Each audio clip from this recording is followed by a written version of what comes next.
Okay, you guys, you're here with the Skincare Badass, and today we're gonna talk about my favorite subject of all time, sunscreen. No, it's not boring. I promise you're gonna love this one. Stay tuned.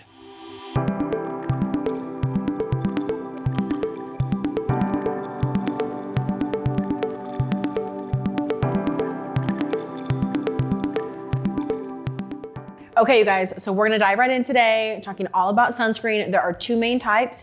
You got your physical, you got your chemical. You do not wanna miss this one. Tons of really good information. Make sure to hit subscribe below and let's dive in. So I only sell physical block sunscreen at my med spa in South Denver. I don't know if you guys know about it, but it's Purity Skin Studio. I do talk about it a little bit here and there. This YouTube channel is not to promote the spa. This YouTube channel is to give you guys real legit information so you can stop listening to bloggers who don't know shit. So let's talk about it. So again, two different types of sunscreen. You've got your chemical sunscreen, you've got your physical sunscreen. So chemical sunscreen, I can't even pronounce most of them. It's like avibentonate, oxalate, oxtenate. It's all those weird words that you see under active ingredients on any sunscreen. It's FDA regulated that you have to legally put the active ingredients on every bottle of SPF, not just the box, on the actual bottle. So anytime you're getting sunscreen, you look at the top where it says active ingredients, it is always at the top, no matter what, for all of them. So you've got your active ingredients, which is either your chemical or your physical, right? So chemical is all those words I couldn't pronounce, and there's a lot more. I think there's like 6 or 7 like main ones that they go in between. There was a huge scandal not too long ago about the FDA just had to pull, oh my God, what was it? Like 80 some different brands off the shelves because there was toxicity in them from these chemical sunscreens. I will have a list down below of a bunch of those brands that happened. We had it on our Instagram channel for a while as well. A lot of high-end med spas were talking about this all over the place. It was really crazy considering that there were some really big brand names that had some shit in their stuff. And this is supposed to be to protect you guys. So remember that. So let's go into what does a chemical sunscreen do and why is it shit? So a chemical sunscreen is gonna allow the UV rays to penetrate through your skin, right? Well, first off, the first thing a UV ray does once it penetrates your skin is it attacks your collagen. If you did not know this, your collagen depletes by 1% every single year after you turn 20. Hello, I'm trying to protect my collagen and look as young as I possibly can. So SPF is really good to help to protect you from, sun damage, and skin cancer is always the main thing, but it should also be as like an anti-aging tool and to protect you from all the shit that can come into your skin from these UV rays or all the things that the UV rays can do, right? So again, the chemical sunscreen allows the UV rays to penetrate through the skin and then creates a thermal reaction in the skin to diffuse them out through your lymphatic system. It does this so that way the UV rays don't build up enough damage to create skin cancer. So yes, they are still preventing skin cancer, but again, it's degrading your collagen and it's stimulating melanocyte activity, which then turns to sun damage. If you have not heard my segment about the right way to tan, hint, there is none, you need to look at that segment as well, because we talk a little bit about melanocyte activity and suntans and damage and all that stuff through there.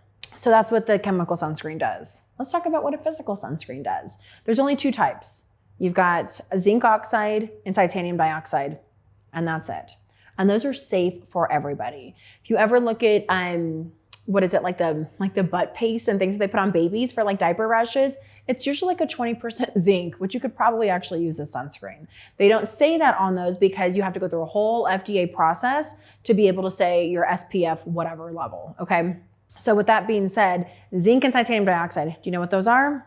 Those are minerals. What are minerals? They're like rocks. They're just milled down very fine. So what that means for you on your skin, you put your sunscreen on, your SPF physical block, and then it creates a mirror-like structure. So those UV rays bounce right off. They don't even penetrate. So it's like the ultimate defense for your skin.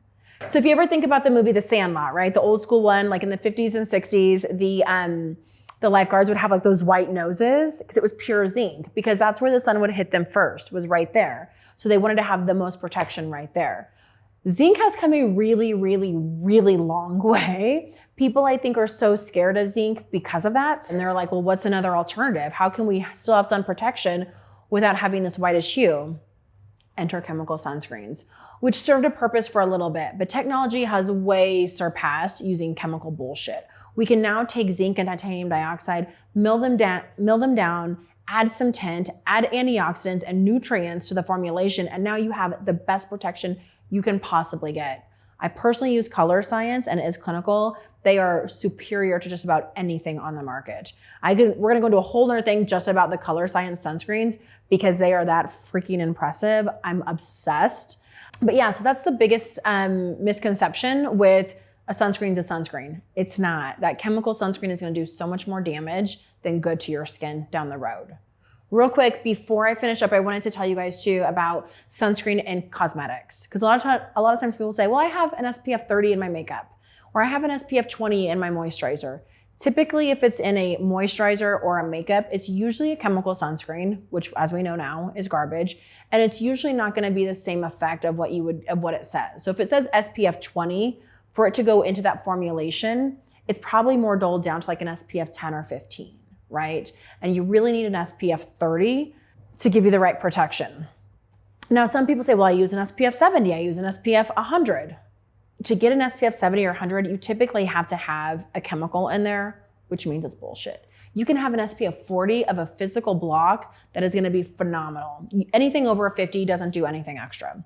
So it's all based on how much it's covering, right? So an SPF 50 is covering like 99% of all the rays that are gonna come into your skin.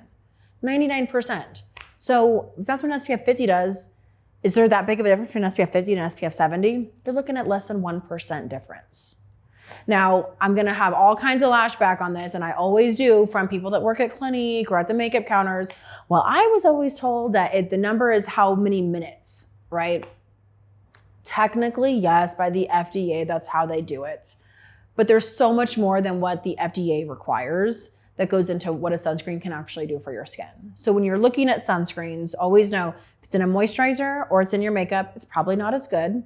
You're not gonna get the same potency and it's probably a chemical, right? Chemical block or chemical sunscreen versus physical block, there's no comparison. Absolutely none. If you cannot find a good physical block, reach out to me personally. You can comment on here. You can hit us up at purityskinstudio.com. Ask us all the questions. I am die hard about sunscreen, you guys. So many people are getting melanoma, basal cell carcinoma. It is huge. It is happening all the freaking time. You have to protect your skin. Don't freaking tan. Use your sunscreen. Have your vitamin C. Get it together. Yeah, and that's it. If you guys have any additional questions, comment below. And again, reach out to us. I am all about sunscreen, and you got to use the right stuff and you got to reapply. It's not just a one and done. It's not just, I use a Target brand that's an SPF 70 and I'm good. Probably not. You're going to come to see me in 2 years from now and spend thousands of dollars on laser treatments trying to help you out.